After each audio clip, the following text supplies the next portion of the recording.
Hi, and welcome back to Logitech. In this video, we'll be unboxing and setting up the brand new Logitech Keys to Go 2.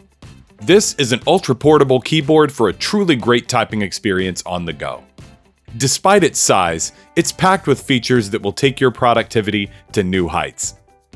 In the box, you get the keyboard and some user documentation.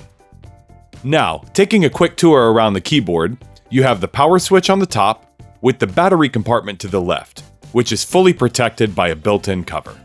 The Keys to Go 2 is ultra portable, weighing in at 220 grams and measuring just 8.9 millimeters at its thickest point. Keys to Go 2 comes with high-quality scissor keys with an 18 millimeter pitch. You get useful shortcut keys on the function row to ensure that you are productive anywhere you go. And with the addition of Easy Switch, you can now connect your keyboard with up to 3 different devices. Now, let's take a look at how to connect your Keys to Go 2.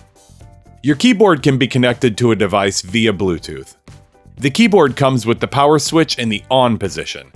Just pull out the battery tab and you are automatically in pairing mode. Go to the Bluetooth settings on your device and under Add Pair a New Device, the Keys to Go 2 will appear.